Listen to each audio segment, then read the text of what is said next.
have a positive guidance system and a step-by-step sequence when you have a child with challenging behaviors. What do I need to do?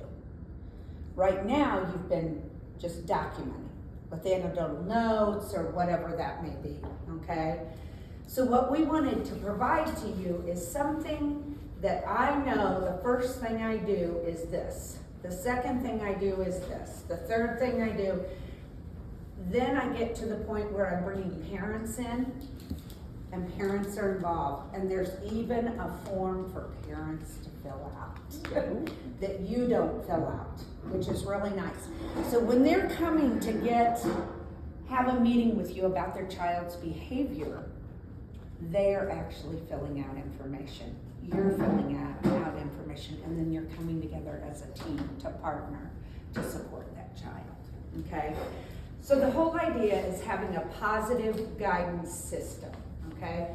Positive guidance means that you are guiding a child to have positive behaviors. Okay, right now, a child may have very, very challenging behaviors in your classroom. So we need to find a way to flip the script, right? We really need to find a way to change that into something different.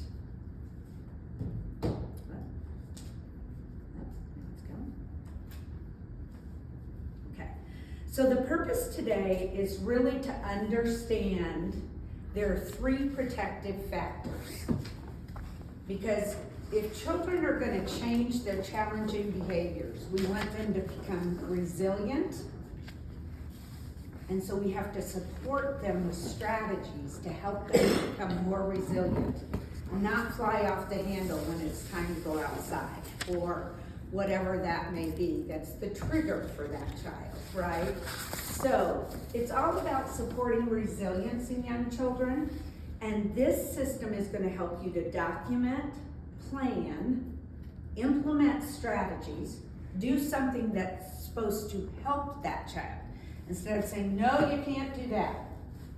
We need to find a way to implement strategies for guiding children with challenging behaviors to build success in classroom settings, okay? These positive guidance planning tools and resources I'm giving you today will help you to come up with strategies and to plan for that child. We don't just say, okay, he's hit Susie 17 times today, okay? We know that that happens, okay? We need to find a way to say, how can we figure out why this is happening, when this is happening, who's involved, and what can I do to change this behavior, right? We don't want to continue the behavior. We want to change the behavior, okay? So the learning objectives of the training today are you'll understand and be able to identify the protective factors for children. There are only 3, and their strengths and areas of growth. So the whole idea is these 3 areas. 1, they may be really good at. 2, they may need some support in. But I've given you strategy sheets for each age group that help you to know how to support in each of those protective factors. That's going to help make the child more resilient, more able to bounce back when something happens that normally triggers the child. The other thing is you'll implement the selected deck of tools to document and analyze challenging behaviors. A lot of times we just go, okay, I'm writing it down again. He hit Susie again. Oh my gosh, I'm just writing it down again. That's all I do is write it down. Well, what we need to do is to be able to analyze that challenging behavior. We know he's hitting Susie, but we also need to know when it's happening, to get to the point where we know why it's happening, okay? So we're gonna document and analyze. Those are 2 key skills that these tools are really gonna support you and help you be able to do that. As you analyze, then you'll plan and build in strategies, and this is my favorite new 2 words, replacement behaviors. So what's happening we're going to teach this child replacement behaviors for their challenging behaviors. We're going to teach them to do something different. When they're waiting in line, if they're constantly shoving, what else can they do? What other behaviors can we teach them to use instead of shoving, okay? Replacement behaviors, you know, I've been in a lot of classrooms, in a lot of centers, a lot of family child care homes and ministries, and 9 times out of 10, I see people say, no, I won't let you do that. That's not okay. No, thank you. That doesn't tell the child what you want them to do. If they don't know what you want them to do, they're gonna continue the challenging behavior and continue to do it, okay? So we have to find a way to build in replacement behaviors. It's a teachable moment. When a child has a challenging behavior, it's a teachable moment. Yes, sometimes we have to step in and stop the challenging behavior, but it's also, and sometimes we also have to know that when kids are really, really upset, angry, sad, whatever that may be, that talking at them at that minute, it's not going anywhere. Their ears swell, I learned today at the early childhood summer. Wow. Their ears swell, so they cannot hear you when you're trying to talk to them when they're having a tantrum or wigging out. The best thing you can do is sit next to them and say, I'm gonna be here for you, and when you're ready to talk, we'll do that. You don't wanna touch them. You don't wanna keep trying to talk at them. You're gonna let them self-regulate and calm their body down. If we're trying to physically move them, if we're trying to talk at them, it just escalates that behavior. Just keeps it going and going and going, okay? So the whole idea is to be able to build in strategies with replacement behaviors, and that will support children with challenging behaviors and their families. Because when we finally have the team meeting and partner with the families, that's when you can say, this is what we're doing at school that seems to be helping Joey, okay? Because 9 times out of 10, they're seeing it at home too, and they need help, and that's why you're seeing the behavior at school. The other thing is, when we go through these steps of this positive guidance system, we can't just say, great, I did it, I'm done, we're okay. That child may not respond, okay? Even giving the challenging, the replacement behaviors, going through, you're doing all the strategies and the positive guidance plan, you're doing everything you can. Sometimes you have to reevaluate, go back and say, okay, that can work. So what do we do different? What could we try next, okay? Now there is a time, and you'll see this on a slide later in my PowerPoint, and I'm gonna be honest with you. Today we are seeing children that need way more intervention than we can provide in an early childhood center setting. It's very, very hard to meet their needs, okay? If they are having that much difficulty, sometimes we need to move to evaluation of an outside support system, okay? So, You can get your car off for a second, that way you can settle. So in Indiana, we have something that's called the Indiana Core Knowledge and Competencies. And the core knowledge and competencies are a list of things that they want early educators to be able to know and do with children in the classroom, okay? So there are 7 different areas, and the ones that really apply to this, you'll notice how to promote social and emotional development and self-regulation while mitigating challenging behaviors. So that's something really that to be an effective early childhood professional, we need to know how to do that, okay? So that is under child, youth, growth, and development. I know it's kind of hard to see. Health and safety and nutrition, they want us as educators to recognize the effects of factors from outside the education, okay? Outside the education or care environment, like poverty, trauma, parental depression, experience of violence in the home or community, and a just practice to help infants, children, and youth experiencing those effects. So we also have to understand, what are those outside factors? What are those outside factors that are, I wouldn't say causing, I would say contributing to this child's challenging behavior, okay? So we really want to think about that. And then lastly, our learning environments and curriculum can affect challenging behavior. How to use guidance techniques, redirecting, modeling positive behaviors, consistency and respect to help infants, children, and youth self-regulate and act responsibly. So those are all things that the state of Indiana wants you to be able to do, and that's why you're in this professional development training with me right now. So just so you know where that's coming from. Any questions about those core knowledge and competencies? Because a lot of people have not seen these before. The second one, what is that? I can't read that. What does that say? It says how to promote positive social emotional development and self-regulation while mitigating challenging behaviors. Yeah, I know. And you know what I can do is I can send Amber the full slide pages if that will help. Yeah. So you guys will have that. Thank you. No problem. But they're really helpful to know.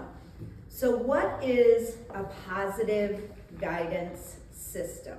So a positive guidance system, let me get down here to my notes. Oops. Let's see here. Reading view. Is that it? Nope. Oh, sorry guys. Here we go. It's a group of tools and resources to support young children with social and emotional development and challenging behaviors. It provides a sequence of steps. So we're going to teach you tonight what's step 1, what's step 2, 3, 4, 5. Okay? 6 would be to reevaluate and do something different. Okay? So that's the coordinating steps and tools assist with that. They really, really assist with increasing those protective factors, having them be more successful with them. And we're going to look at those next. Coming up. So you're going to collect, you're going to analyze. Remember we talked about analyzing their behavior. Once all the data is collected, reviewed, and analyzed, a family meeting is scheduled, okay, with the family. The team planning meeting has reflective questions. That sheet is sent home with the family. And the family fills that out and brings it in to share with you, the educators in the classroom, okay? The reason being, sometimes when you're talking to a family about their child having challenging behaviors, they clam up. How many people have had that happen, right? Mm-hmm. They're gonna just not say a word. They're just gonna sit there, kind of act like they're mad. If you give them this team planning reflective question sheet, you're saying, I wanna know more about your child. I wanna support your child, and I wanna know more from you as their parent. So immediately it shows a partnership with the parent or parents, and that's really, really important. I think it's one of the best things about this system, because a lot of times we're talking at families, right? Mm-hmm. When children have challenging behaviors. We're never having a discussion, and a lot of times the family doesn't feel free to share. But these questions you'll see on these forms are great. They are wonderful. They're very positive. And then the culminating step is to build a positive guidance plan for that child. It's going to list replacement behaviors. It's going to list the strategies you're going to use in your classroom. And you are developing that not by yourself, but with the parents as a team. Okay? The whole idea is to work with families and help them also, because more than likely they're seeing, like I said, these challenging behaviors at home. So it's almost you're teaching both, okay? The parents and the child. And then the plan is shared with the family and evaluated over time for effectiveness, right? To improve outcomes for the child. That's what our goal is. We want this child to be able to do well in the classroom setting. And if we don't take the time to do these sequence of steps, we're not giving that child our due diligence. We're not providing for them what they need to do better, okay? So here are those protective factors. There are 3 protective factors that children, you will determine whether they're a strength for that child or an area of growth or need for that child. So attachment and relationships. You know if they're living with an auntie or a grandma, they're not with their primary biological parents, okay? You know right away that attachment and relationship might be an area for growth. To be able to build that attachment and that relationship with someone, that important adult. And it can also be you at school. You can become one of those very important adults because sometimes you're with them more than the family is, right? Initiative. We want kids to be able to take initiative. We want them to be able to step up and initiate and push forward with something, right? Planning their own play, helping them to move forward with a plan in their mind, and that's initiative. And then self-regulation is for toddler to preschool only. We don't look in the first year of life for self-regulation in infants, okay? They're too small. They're too little.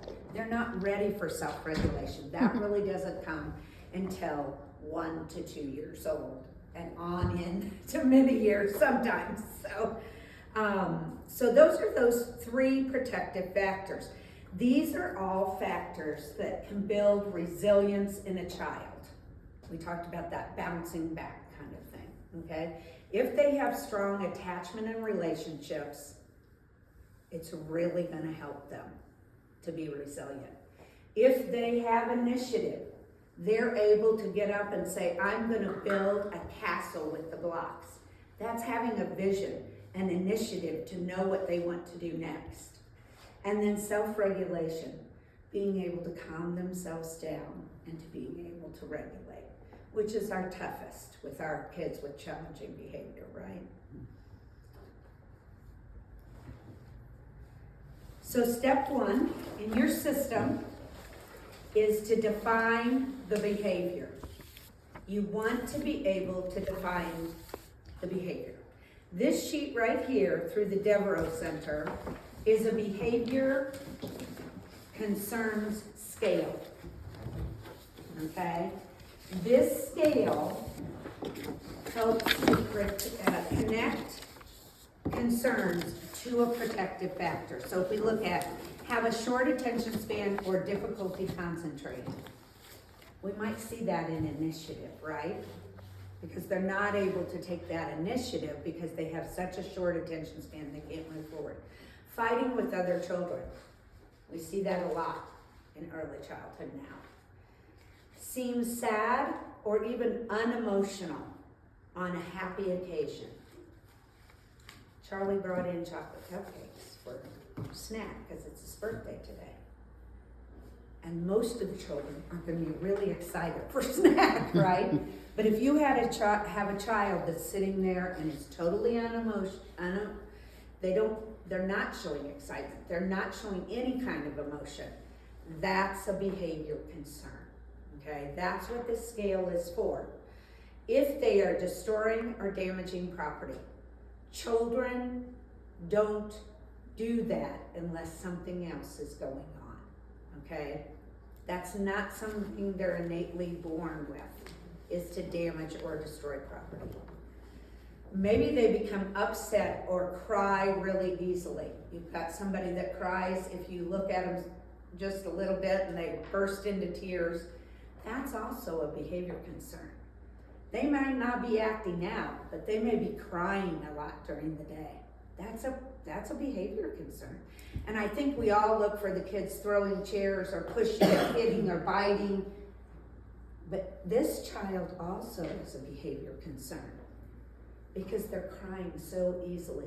That means that their social emotional skills are not strong, okay? They're not able to self-regulate. Remember that protective factor at the bottom?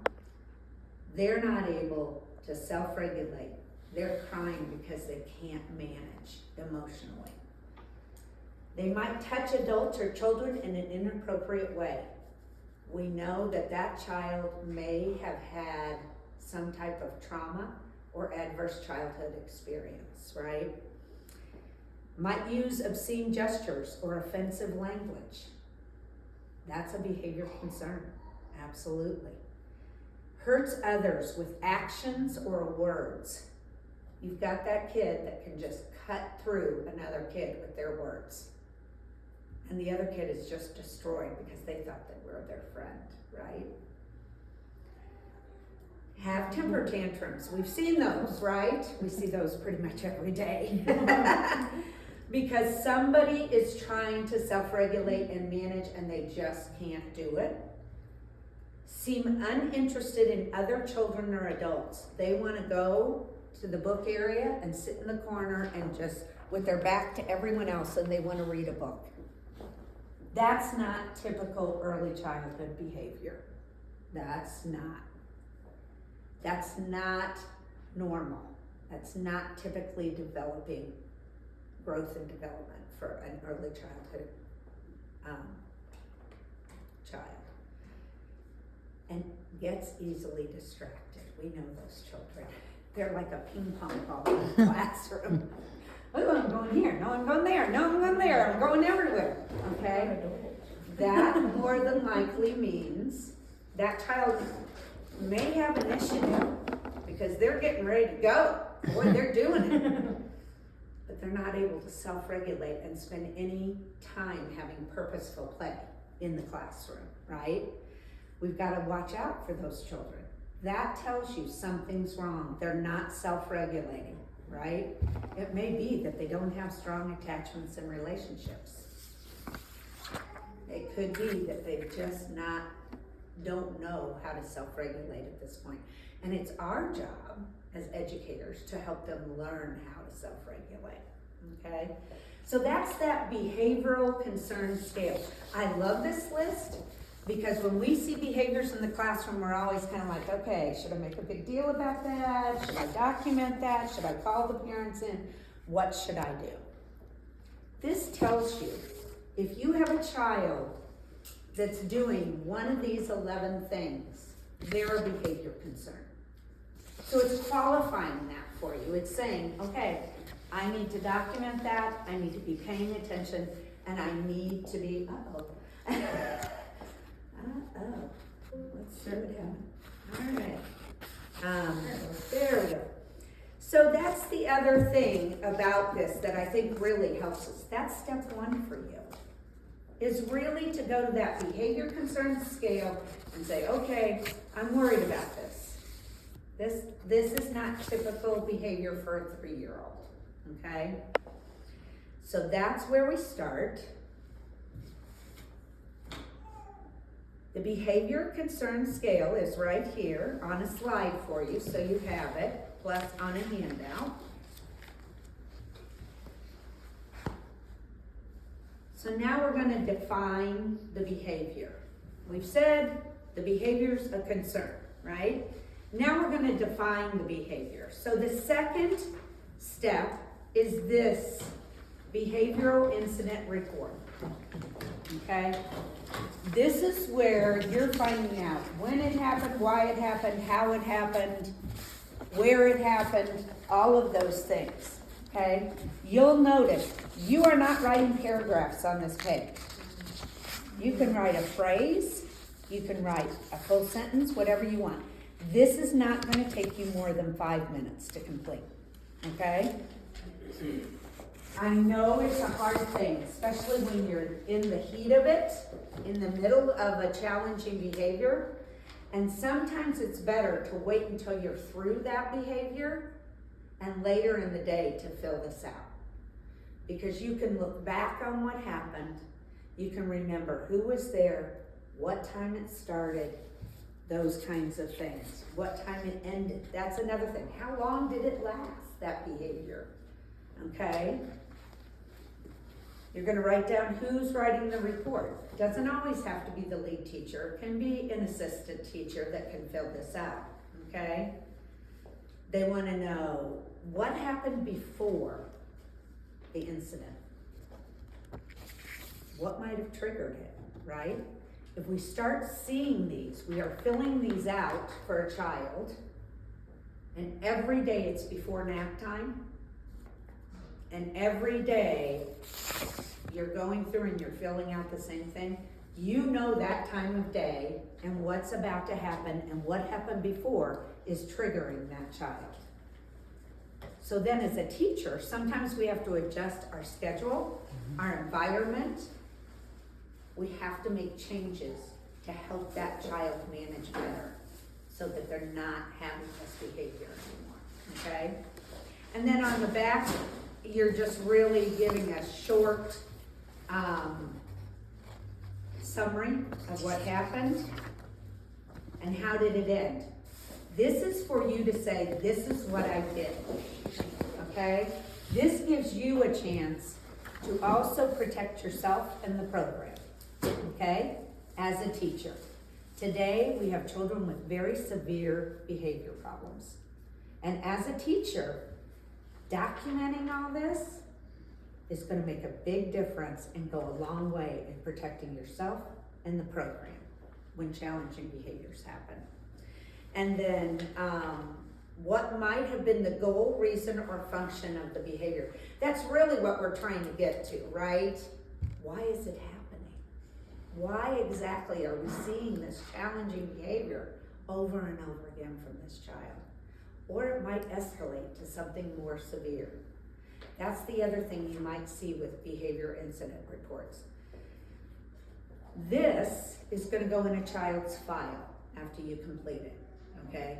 You're going to know, this was a question at another center. They said, how many of these before we move to the next step?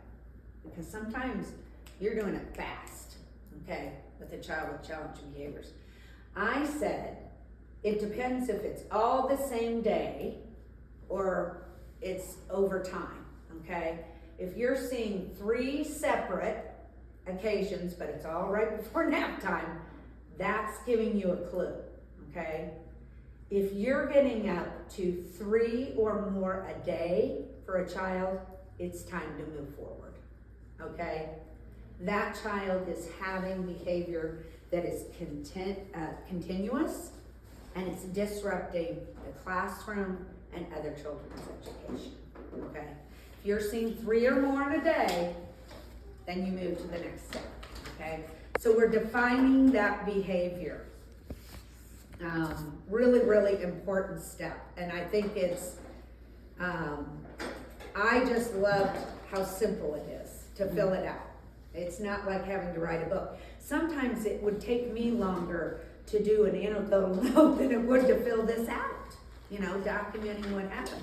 This gives you all the things. You're going to jot phrases in it, and you're going to move on to the next thing, okay? All right. So, what we're going to do now is you're going to complete a behavior incident report for a challenging behavior on your table. You're gonna work in pairs. So everybody has a different scenario that illustrates a challenging behavior. So work together. Amber, you're gonna work with her. So what you're gonna do is their scenario says a child who bites other children when they get too close or try to take toys. So you can make up teachers' names, you can do whatever you need to do to fill this out. You're gonna pretend like you're filling it out in the classroom and it's just happened in front of you, or it's continuing to happen. Because we want you to be comfortable filling this out. So we're gonna do a practice one, okay? We're gonna work together and fill out one of those forms, okay? So I'm gonna give you about 5 minutes.